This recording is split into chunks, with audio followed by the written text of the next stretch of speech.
My name is Quinn Halstead. I am 44 years old. I served 20 years in the United States Air Force and retired as a colonel. I've led high-security transport operations across continents, but nothing prepared me for what happened at Gate 32B. The air inside the terminal was thick with excitement. Families with leis, oversized sunglasses, kids tugging at suitcases. But I sat still nursing a black coffee that had gone cold. My eyes never left the departure screen, even as the line for Flight 226 to Maui curled like a serpent. Then I heard it. Passenger verification error. Please wait. I didn't move, but I knew the voice. It was the gate agent, puzzled. Name, she asked. Margaret Halstead. That was my mother. The agent typed again. Unrecognized. Then Hannah Halstead. That was my younger sister. Unrecognized. My father stepped up. Greg Halstead. Unrecognized. I could feel the tension rise from my seat.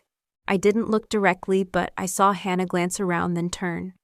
Her eyes scanned the rows of waiting passengers until they landed on me. Her face, once smug, was now panic-stricken. But I didn't flinch. I raised my coffee and took a sip. Her mouth moved. I think she whispered my name. I didn't respond. The gate agent repeated, "Their names aren't on the manifest.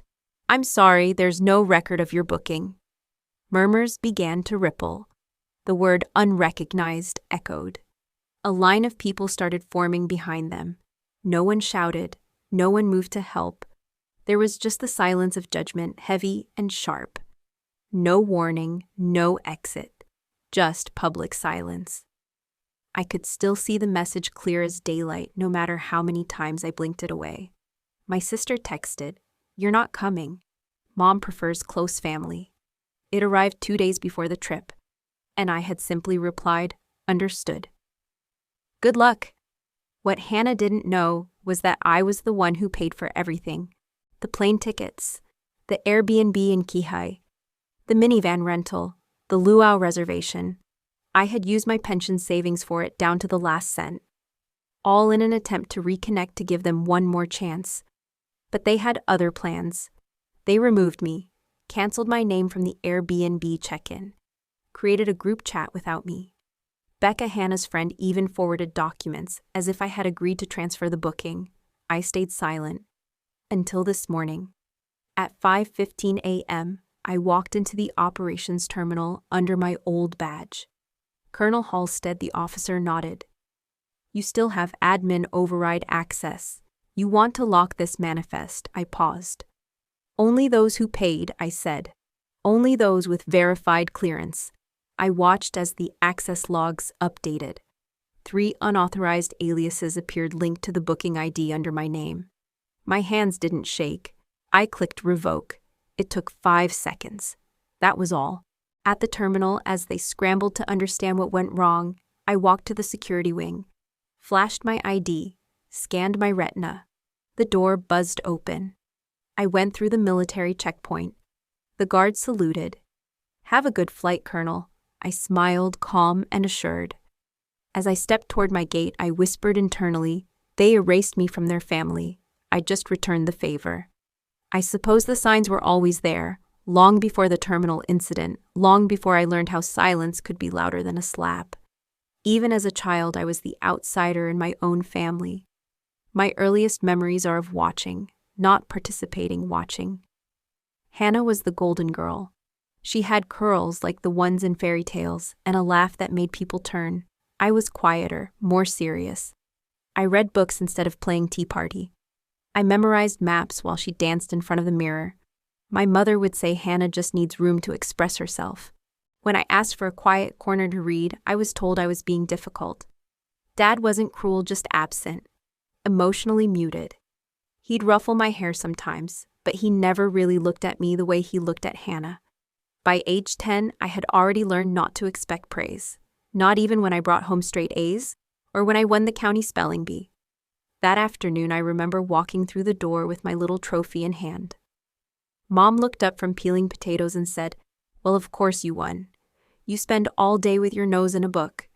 But when Hannah got 3rd place in a ballet recital the following year, they celebrated with dinner at La Fontaine. By middle school, I had stopped trying to be seen. I started organizing things, schedules, homework, chores. It gave me a sense of control. When you feel invisible long enough, you begin building structures around your usefulness. That was me, Quinn, the reliable one. The one who reminded everyone of dentist appointments and paid the overdue electric bill from her allowance when Dad forgot again. And then came the moment that changed everything. Senior year, I told my parents I'd been accepted into the Air Force Academy. I had worked for it silently, knowing there would be no applause. But I still hoped for acknowledgement. Mom's face didn't even twitch. "The military," she said flatly. "Don't do something you'll regret." "I won't," I said. Dad stared at the kitchen tiles. He muttered, "Just don't come back in a flag-covered coffin." But the one that stung most was Hannah. She laughed. "What are you going to do? Order people around with your little rule book?" A week before I shipped out, my mother pulled me aside in the laundry room. She didn't hug me. She didn't ask if I was scared. She folded a towel, stared at it, and said, "Just don't embarrass the family. You know how people talk." That was it. No farewell dinner, no going away gift. Just a warning not to disgrace their name. But I didn't join the Air Force to prove anything to them. I did it because order made sense to me in a world that never had. In the military, there are rules, ranks, expectations. No guessing where you stand. No shifting loyalties based on moods or favoritism.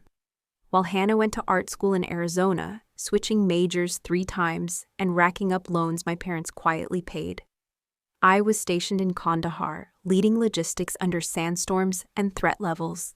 I wrote home sometimes. They didn't write back. And eventually I stopped trying. But when Dad needed back surgery and couldn't work, I wired money. When Hannah's car broke down during grad school, I paid the repair shop directly. They never said thank you, but they cashed the checks. Still, I told myself it was family, that maybe love was just quiet service. I see now that I mistook obligation for belonging. Looking back, the trip to Hawaii wasn't about vacation. It was my last attempt at rewriting a story that had always been authored without me. I thought if I could bring them together on my terms in my time, I could finally stand among them, not behind. But that's the thing about history. If you don't revise it, it repeats. It wasn't just the emotional distance that made me feel removed from my family. Over the years, it became clearer through patterns, ones that repeated so often they felt choreographed. Moments that should have revealed betrayal did instead reveal my endurance. The worst was the grant. It was a Department of Defense initiative, a postdoctoral research program designed to explore psychological resilience in combat veterans. They were seeking researchers with direct military experience or family ties to service. I didn't even apply. I was in Europe on assignment. But Hannah did.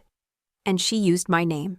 She wrote about growing up with a sister in the military, someone who fought in Helmand, survived a convoy ambush, and came back with medals and stories. She used my stories, my wounds, my resume. She attached photos, some I had never shared with her.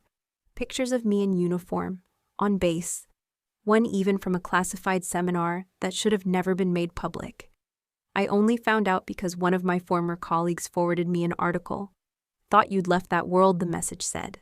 I clicked the link. There she was, Hannah, holding a plaque, grinning. The caption read, "Civilian researcher awarded military-backed grant for groundbreaking PTSD study inspired by sister's years in service." I didn't confront her. I didn't call. I didn't forward the article to our parents. Instead, I sent a quiet email to the program lead. Just one sentence: "She is not the veteran." Then I withdrew it. I never pressed send. Why? Maybe because I still believed protecting her meant protecting the family's image. Or maybe I had already grown too used to being misused. That wasn't the first time either. Every family vacation, from beach houses to cabin getaways, I had footed the bill. It was never discussed, never acknowledged. I just paid because otherwise it wouldn't happen. The first time was in my early 20s. I had just gotten my first re-enlistment bonus. We went to Lake Tahoe. My dad forgot his wallet. My mom wasn't sure about online payments, and Hannah said her credit card was maxed out. So I stepped in. One swipe turned into a tradition. From then on, it became my role. Quiet financier. Unnamed sponsor. My mother would say, "Let's all go somewhere as a family," and everyone would nod, knowing it was me who made it happen. But there was one trip that changed everything. We were headed to New Orleans for Thanksgiving.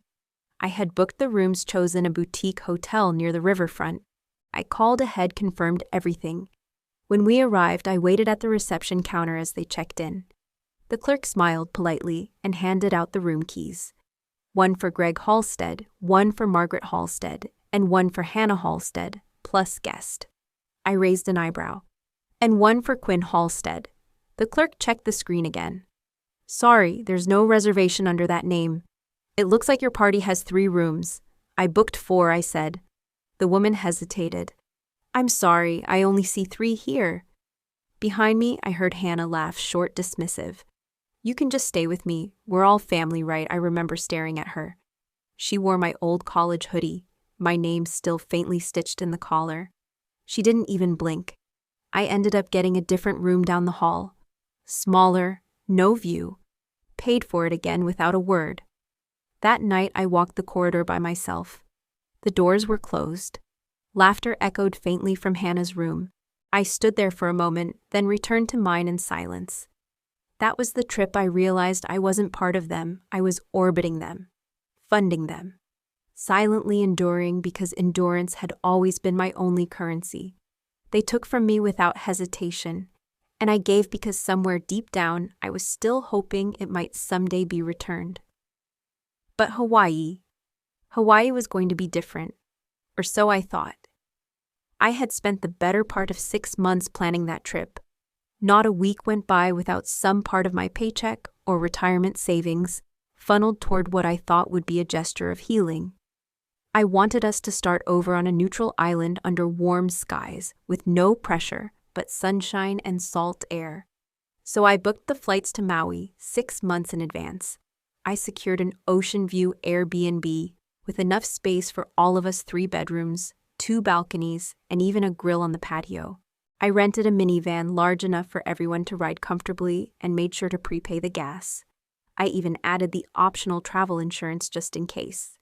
The final payment came through a week before Thanksgiving. It was over $11,000 in total. I didn't tell anyone I had drained what was left of my re-enlistment bonus. I just smiled when my mother said over the phone, "You didn't have to do that." But of course we knew you would. Still, I was hopeful. I thought maybe this time they would see me.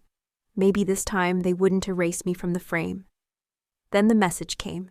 It was short, blunt, as if it were nothing, from Hannah. "You're not coming. Mom prefers close family." I read it twice. No anger, no exclamation marks, just a clean execution. I stared at the words until my vision blurred. My hands were cold on the table. My coffee sat untouched. I typed a single reply. "Understood. Good luck." And that was it. Except it wasn't, because something inside me shifted, not out of spite, but clarity. That message didn't just cancel me from a trip, it confirmed a pattern, a quiet, cruel rhythm that had always played behind the scenes. I was the wallet, the scapegoat, the placeholder. They assumed as always that I would take the hit and stay quiet. But this time I couldn't. I still had the login.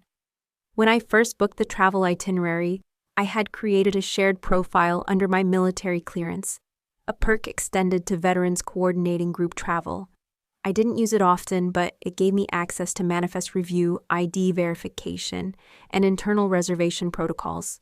Nothing illegal, just uncommon knowledge. So I logged in.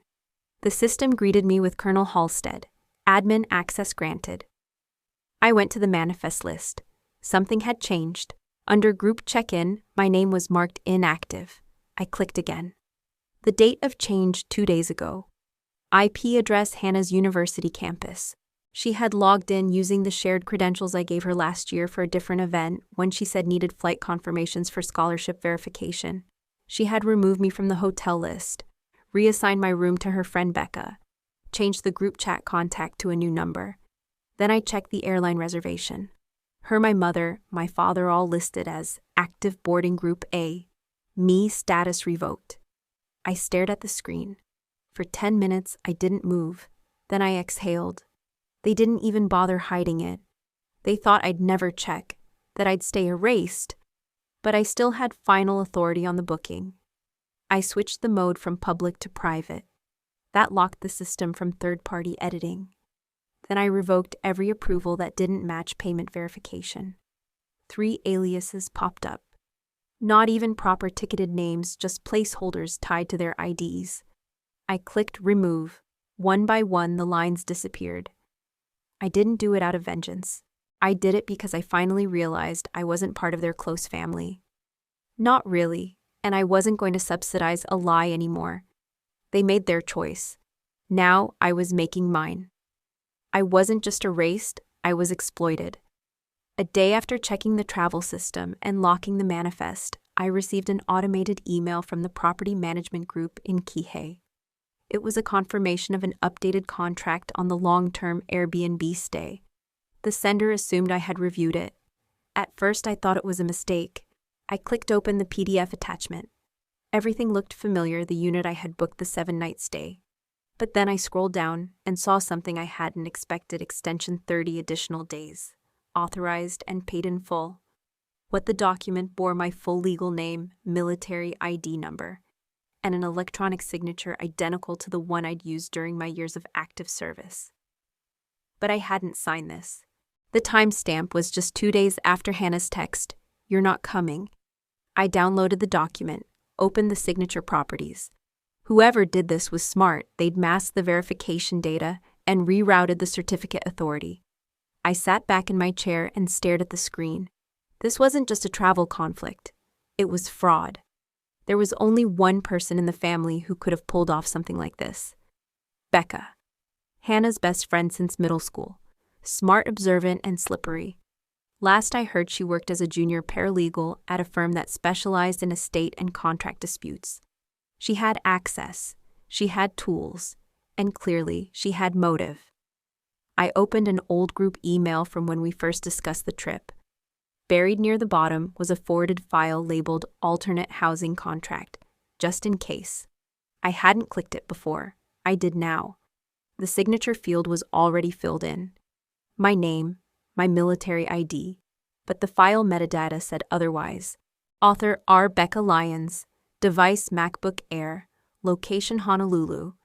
I almost laughed. They weren't even careful. They just assumed again that I wouldn't check, that I wouldn't know how. I downloaded everything: the original reservation confirmation, the altered contract, the forwarded email, even the IP logs. Then I went to my secure drive and opened the submission portal for the Legal Oversight Division of the Department of the Air Force. I had never used it before.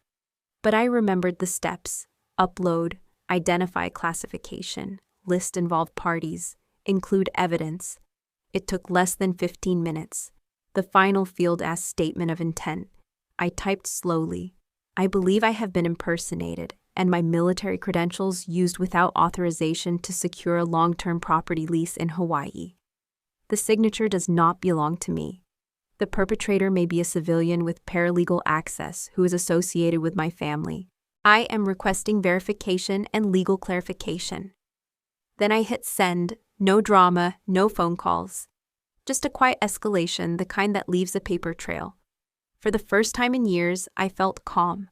I wasn't angry, I was alert. People like Becca believe they're smarter than everyone else because they've never been caught. They use proximity as cover. They insert themselves as helpers, pretending to clarify while redirecting control. But I've led operations on foreign soil. I've overseen cargo flights in crisis zones. I've signed live mission approvals with missiles on the runway. I know what fraud looks like, especially the kind that smiles as it steals. My family didn't just exclude me. They tried to use me. They didn't just cancel my name, they stole it. And now they would learn what it means to cross someone who spent 2 decades reading every line of every order before signing her name. I was seated 6 rows away, just far enough that they didn't see me, but close enough to hear everything. It started with Hannah. She stepped up to the check-in kiosk first, dragging her mother's rose gold luggage behind her. She tapped quickly, probably eager to get through and start the Instagram roll of their Maui vacation. Then her fingers slowed. She tapped again, then a third time. I could hear the soft beep of system denial. Next to her, Mom looked impatient. She leaned over, squinting at the screen, then snatched the passport and typed herself. Another beep. Then came the voice from behind the counter. "Sorry, ma'am. I'll try manually." The airline staffer, her name tag. Red Erica kept a smile on her face, but her eyes darted toward the terminal gate behind me where the line for boarding had started to move. She typed, then again, then looked puzzled. "Could I have your reservation number?" Hannah pulled out her phone, swiped furiously, and held it up. Erica leaned in. Her fingers tapped for longer this time. Then she paused. Her posture shifted. And her next words were sharp enough to cut through the airport noise. "I'm sorry, I don't have a record of this reservation under either of your names." Mom's tone went sharp. "We booked this trip a month ago. There must be a mistake." "I believe you," Erica said calmly. "But your names aren't attached to any active booking for Flight 226 to Maui." Hannah looked up, her voice starting to crack. "We're flying with my dad, Greg Halstead. Try his name," Erica typed again. No listing under that name either. Nothing for Halstead at all. Mom's face turned red. "This is ridiculous. We have confirmation emails." She thrust the phone into Erica's hands. Erica read through the screen, scrolled, then opened another tab on her terminal. She frowned. "Ma'am, this itinerary shows a travel authorization code that's been revoked. See here, your names were delinked from the manifest 3 days ago." Hannah's voice turned panicked. "What does that mean?" Erica hesitated. "It means your booking was voided. There's no record of you on today's flight." Mom's voice raised. "We'll fix it. I'm sorry, I can't. The manifest is locked. This flight requires verified authorization clearance. I'll call a supervisor." She picked up the phone and turned away. Meanwhile, passengers behind them began to stare. Some whispered. Others just looked away. I watched as Dad approached from the far side of the terminal, suitcase in tow. He joined them mid-conversation. Hannah turned to him wide-eyed. "They said we're not on the flight," he shrugged. "Call Becca?" She handled it. Hannah's fingers shook as she dialed. That's when I stood up and walked toward gate 34, 2 lanes away. The silence in my stride contrasted the chaos behind me. I didn't look back. But I heard Erica's voice again. "Firmer now, sir. I just spoke with corporate support. There's no way to override a revoked manifest. You'll need to contact the original booking authority." And my mother's response cutting through it all. "We are the original authority." "No," I thought as I reached the other gate. "You were just passengers." And I had rescinded the invitation. I didn't need to be part of the drama. I simply stood at a distance back, straight arms, crossed the brim of my cap pulled low, watching everything unfold like a scene I had rehearsed 100 times. But this time it was real. There was no fury in my heart, no vengeance in my breath. Just stillness. Hannah's voice began to rise. Her frustration spilled into the air like steam from an overboiled kettle. She flailed one hand at the airline counter while gripping her phone in the other. Her mother's voice joined in, louder, sharper, laced with disbelief. My father paced behind them, trying to stay composed, but even from where I stood I saw the slight sag in his shoulders. A man who realized that for once he held no control. I leaned gently against a pillar across from gate 34, the terminal noise swallowing me up. Children chattered, wheels of carry-ons hummed past. Announcements echoed above, but my ears were tuned to one frequency, theirs. From time to time, a few passengers looked between them and me. Some clearly noticed the resemblance. A few stared a little longer as if waiting for me to intervene. I didn't. There was no need to explain what had happened. No confrontation required. No final word. I had spoken long ago through actions they never understood. Now they would feel the silence. Hannah's eyes darted around the terminal. At first, I could see her searching for a solution, looking for someone who could help, someone who might swoop in and fix the mess. Then her gaze turned desperate, almost primal. She turned behind her, scanning the rows of waiting passengers. Her lips moved, maybe saying, "Mom, maybe check again, maybe just no." But then, her eyes stopped. On me. I held her stare, calm, still, unapologetic. She blinked once, then again, like she couldn't believe I was actually there. In that moment, everything slowed. Her chest rose, trembled, and then stilled. The color drained from her face as if she suddenly understood. The realization was not loud, it was quiet and paralyzing. She didn't rush toward me, she didn't yell, she didn't plead. She just stood there. Becca appeared from another corridor, phone in hand, walking briskly toward them. She was already speaking, probably rehearsing a legal fix, but her expression dropped the moment she heard Erica say, "It's a military-authorized override. We don't have clearance to reinstate anyone flagged by the Department of Defense." Becca looked up straight at me. Unlike Hannah, she didn't hesitate. She marched toward where I stood, but I turned before she could reach me. No words exchanged, no scenes to create. This wasn't about spectacle. This was about understanding boundaries. I walked away, not fast, not slow, just steady. No bitterness, no regret, just clarity. Behind me, the scene continued without me. The gate would close in 7 minutes. The flight to Maui would depart on time, with the right names on board. I didn't look back. Some might say revenge needs fire and fury, but the sharpest revenge is delivered in silence. I watched as the facade began to crack. My mother's voice, usually calm and measured in public, rose with an unmistakable edge. There must be a mistake. We booked these tickets months ago. My father, ever the problem solver, tried to reason with the gate agent. Is there someone else we can speak to? A supervisor, maybe? This is just some kind of technical glitch. We're Halsteads.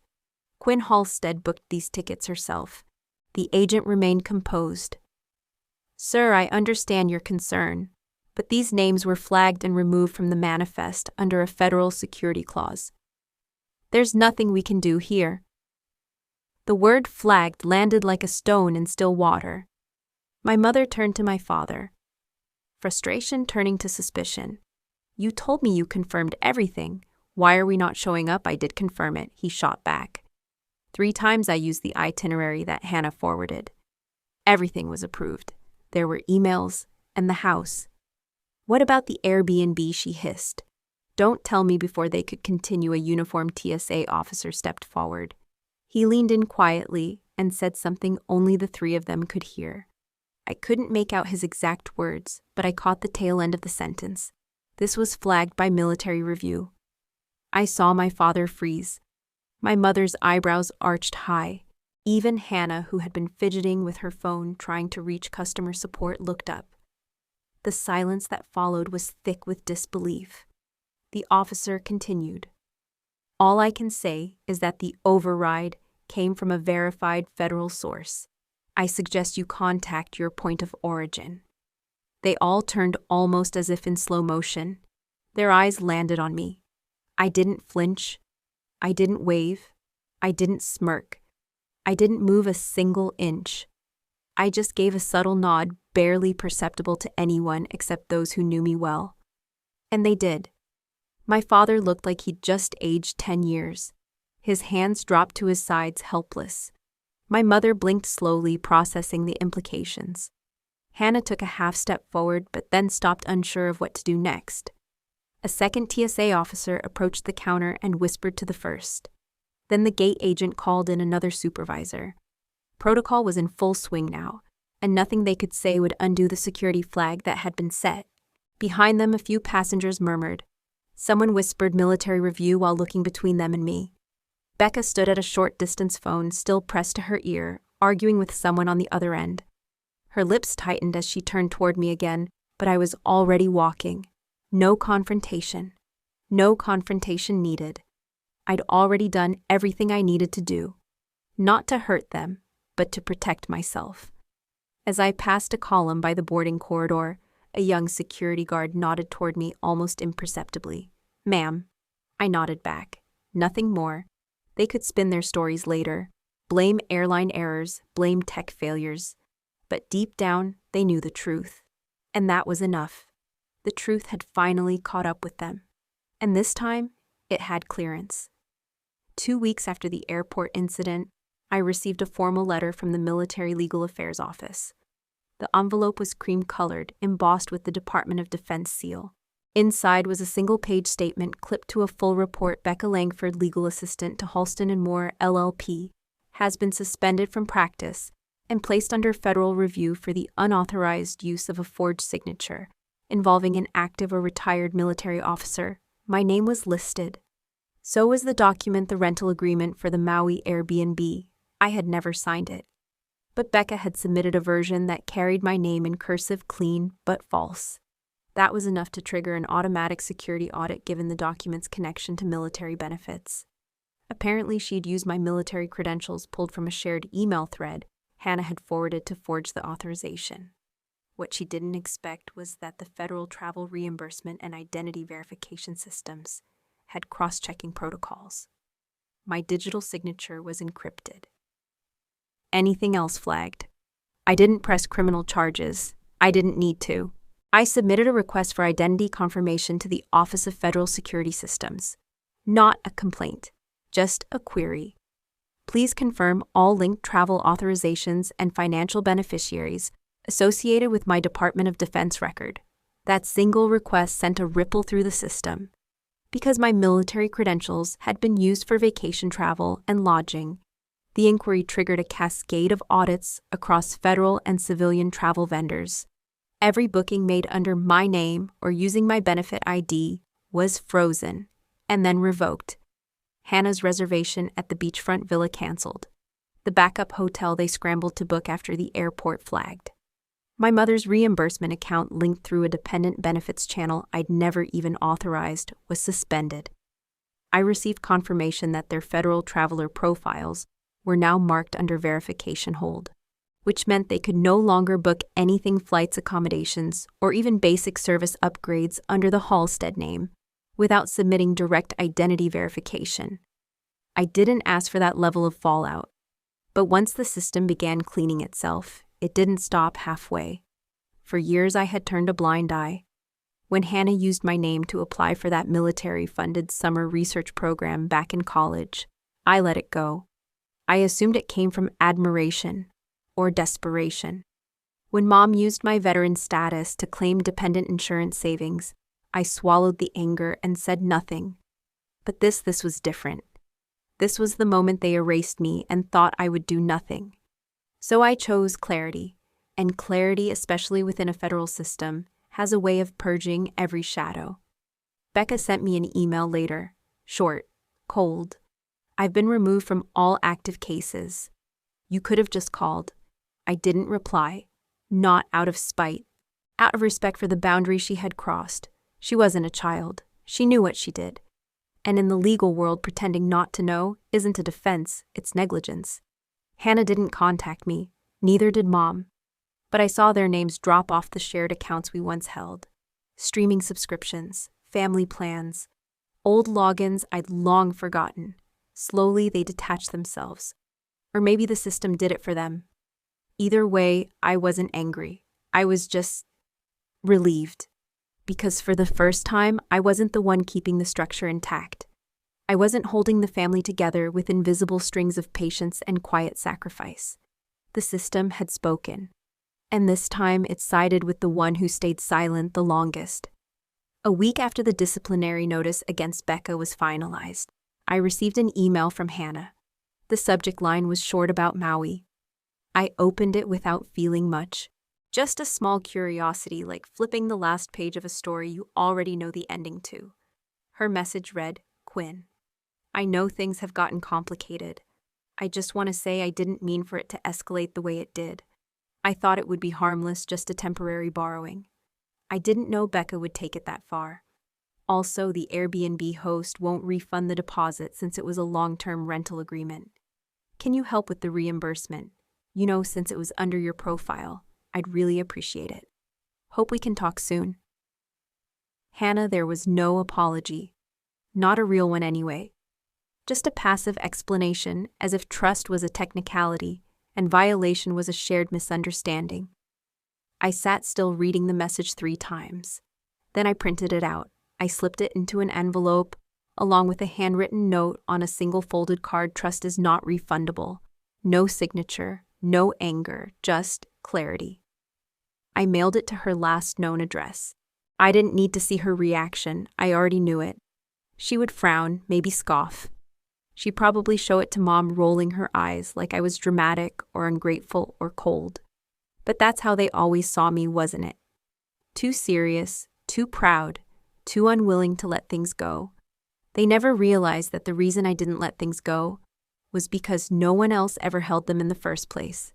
For decades, I'd been the silent undercurrent, funding the holidays, paying the bills, just this once, helping Dad with taxes, sending flowers to Mom on Mother's Day, when Hannah forgot. They never thanked me. Not directly, but they accepted. And maybe that was the whole illusion, that acceptance equaled affection. That tolerance equaled love. It didn't. It was just convenience. And now that convenience had consequences. Later that week, I received an automated message from the vacation rental site. It confirmed that the disputed profile was closed due to fraudulent misuse. My military ID had been reinstated secure. The incident logged closed and archived. I stared at the screen. There was no satisfaction, just peace. A calm kind that didn't require explanation or confrontation. Just the quiet knowledge that I had drawn a line and kept it. For years, I thought forgiveness meant taking people back, making space for them, allowing the cycle to restart. But it doesn't. Sometimes forgiveness is refusing to continue the transaction. I had already given them everything I had. Time, resources, even my name. They erased me once. I simply returned the favor with finality. The next morning, I made a fresh cup of coffee, sat by the window, and watched the planes take off in the distance. I didn't need to be on any of them, not now, not to run away, not to chase anything. Because for the first time in my life, I wasn't trying to arrive anywhere new. I was simply grounded. And that was enough. They came back 2 days earlier than planned. No sunburns, no lays, no group selfies on the beach. Just 2 tired faces walking through the neighborhood, dragging their suitcases across cracked sidewalks. No one said anything at first. But in a place like ours, quiet, suburban, interconnected absence doesn't go unnoticed. Neither does disappointment. Mrs. Callahan, who lived 3 doors down and always peeked from behind her curtains, told my neighbor Peter that she'd seen Hannah and Mom arguing in the driveway. That was enough for the speculation to start. By the end of the day, the whispers turned digital. I saw the comments before they disappeared, screenshots sent to me from acquaintances I hadn't heard from in years. Did they even go to Maui? Someone said the tickets were canceled last minute. That Quinn girl, wasn't she the one who paid for everything? Honestly, maybe she was the smart one. I never liked how Hannah treated her. Something always felt off. It was strange to read these things, not because they were untrue, but because I had lived so long in silence that I assumed silence meant invisibility. Apparently, it didn't. Apparently, people had noticed. Some of them messaged me privately. Old classmates, a former co-worker, even an ex from a decade ago. Most said something similar. I had no idea what you were carrying. I wish I'd spoken up sooner. You always seemed distant, but now I understand. You're the strongest person I know. Quiet, but unshakable. I didn't respond, not because I didn't appreciate the words, but because I didn't need them. Recognition isn't always the reward. Sometimes peace is. Sometimes knowing you didn't fold, didn't retaliate with cruelty, didn't lose yourself in their version of the story, that's reward enough. Back at home, I noticed our family group chat had gone silent. No new pictures, no forwarded memes, no vague inspirational quotes from Mom at 6 a.m. Just silence. It was the most honest thing that chat had ever held. I left it without saying anything, and the world didn't end. The sun rose. I made coffee. My dog barked at a bird outside. Life moved forward without needing their permission. In the end, the fallout wasn't dramatic. It wasn't loud. It didn't need to be. They returned with their vacation clothes still neatly folded, their excuses pressed and packaged like the souvenirs they never bought. And me, I didn't return anything. I stayed where I was, right where they left me. Only this time, they knew they couldn't come back the same way. The air had changed. The silence wasn't empty anymore. It was full of truth, of boundaries, of a quiet resolve that didn't need to prove itself. And that more than any confrontation was enough. A week after everything, an old colleague forwarded me a link. The subject line read, "You might want to see this." It was an internal publication from the Department of Defense, one of those morale-boosting newsletters that usually went unread. But this headline made me pause. She was erased by her family. But she never erased her duty. Beneath it was my photo. From Helmand 2013. Helmet tilted. Eyes exhausted. Sand on my cheek. That moment was real. Too real. I remember the heat, the metal, the blood. I remember the 3 men whose lives were hanging by a thread, one missing half his leg, the second in shock, the third pleading with me not to leave him. I didn't leave them. I dragged all 3 of them into the blown-out shelter, held pressure on a wound with my knee, while radioing coordinates with a cracked mic. I stayed conscious until evac. The article told the story factually. No dramatics, no embellishment. It didn't mention Hannah, or my mother, or Becca. But between the lines, I could feel the contrast. The writer didn't need to spell it out. The closing paragraph hit hardest. She wasn't invited to her own family's vacation. But when strangers needed saving, she showed up. When chaos struck, she didn't flinch. She was left out of their plans, but she never left her post. I read it 3 times. Then I printed it on thick paper and placed it in an old manila folder. I slid that folder into a brown archival box with my other deployment keepsakes. A compass, a field patch, a journal that still smelled like diesel. I didn't post about it, didn't tag anyone, didn't send it to Hannah or Mom, didn't need to. Later that day, letters began to arrive, real ones, in envelopes with shaky handwriting and worn stamps. From veterans, widows, even a teenage cadet who said he wanted to grow up and serve like me. One letter read, "I don't know what kind of family forgets someone like you. But if I had to choose who deserves loyalty, it's you." Another said, "People always think the loud ones are the strong ones. But you prove the quiet ones are the ones holding the line." I stacked them gently, didn't pin them to the fridge, didn't arrange them into a collage, just kept them. Each one felt like a stitch. And I didn't realize how torn I had been until I started to feel sewn together again. Not perfectly, not painlessly, but stronger, more solid. One evening I made tea and sat on my porch. I held the printed article in one hand and a fading photo of my family in the other. We were younger, smiling, pretending. I placed both items side by side for a moment.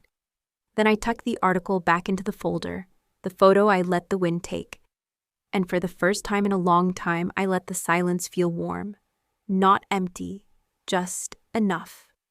I eventually made it to Hawaii, not alone.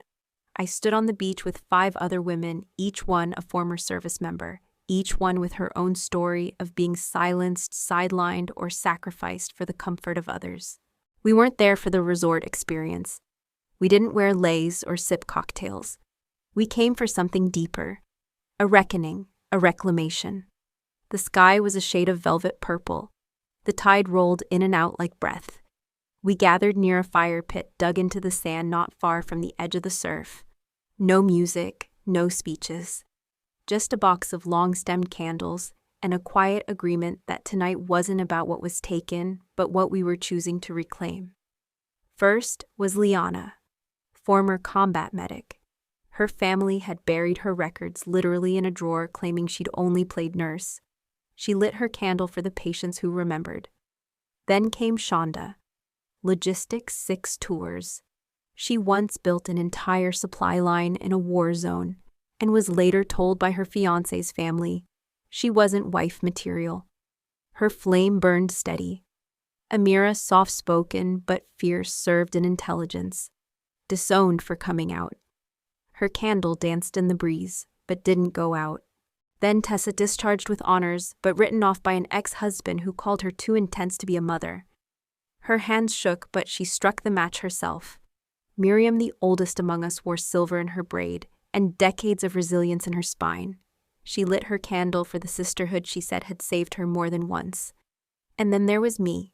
I thought of Helmand, of the men I carried, of the signatures forged in my name, of the vacation I paid for and wasn't welcome on, of my mother's silence and Hannah's pleading email.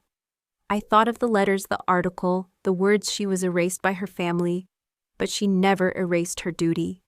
And I lit my candle for every quiet woman who stayed true when it would have been easier to fold. We stood in a loose circle, candles flickering toes buried in the sand. We didn't say much. We didn't need to. A group of tourists passed by, one child pointing and asking, "What are they doing?" I heard her mother whisper. Something brave. The ocean whispered too. When it was time to leave, we didn't blow the candles out. We let the wind decide when their time was done. That night I walked back barefoot, feeling the cooled sand press into my soles like memory. And for the first time in a long time, I didn't carry the weight of being excluded.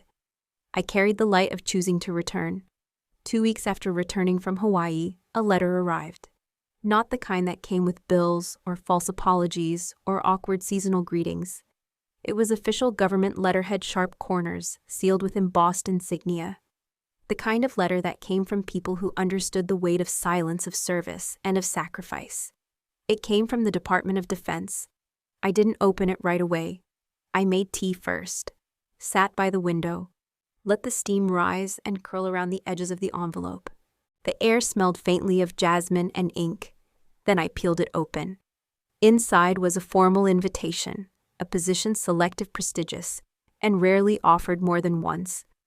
I had been nominated as a mentor for the Advanced Women's Officer Leadership Initiative, a program designed for female officers transitioning into high command roles across all military branches. It wasn't just about sharing war stories or reviewing tactics. It was about shaping the future of what leadership looked like, not just authority, but integrity. Not just hierarchy, but humanity. The nomination came from 3 names I hadn't seen in years: Brigadier General Ruth Tollin, Commander Yvette Morales, and Colonel Donna Whitaker. Women I had crossed paths with in muddy fields and glass conference rooms. Women who had seen what I was when there was nothing left to prove. I reread their words again. There is no one better suited to guide the next generation than someone who never lost herself in the mission. And beneath that in pen, you didn't just survive, Quinn. You stayed whole. That matters. I closed the folder and leaned back. No tears, just breath. Deep and grounding. They had seen me, the real me. Not the daughter who didn't smile enough. Not the sister who was too intense. Not the woman who sat quietly while her own signature was stolen. But the soldier who did the hard things. The leader who made the quiet calls. The woman who endured and did not unravel. It reminded me of something Miriam had said back in Hawaii. They don't always get to be your family just because they share your blood. Sometimes it's the ones who share your values who truly belong. I didn't respond to the letter right away. I let it sit on the table for 3 days, as if allowing it to settle into the fibers of my home, into the silence I'd earned. Then one morning, I found myself in front of my closet, pulling out the pressed uniform I hadn't worn since retirement. The sleeves still held the crease from my last tour. I slid it on, buttoned it up, checked my reflection. Not out of vanity, out of readiness, because something in me knew I wasn't stepping back into the military. I was stepping into something larger. Legacy. That word used to sound so distant, like something other people left behind. People with medals and memoirs and family portraits. But now I realize legacy is what happens when you do the right thing, even when no one's watching. Especially when no one's clapping. When you refuse to disappear, even when the people who should have protected you try to erase you. I sat at my desk and typed my reply. I accept. And I'm honored. Then I paused. Added one more line. Finally, a family that earns its name. I signed it Colonel Quinn Halstead, Ret. Later that week, I received a follow-up call from the program's director. Her voice was warm but sharp, like someone who had learned to balance kindness with command. "We're thrilled to have you," she said. "The women in this year's cohort. They've read about you." That made me smile. Not because they admired me, but because they knew me. All my life I'd been told I was too much or not enough, too cold, too quiet, too rigid, not accommodating, not soft.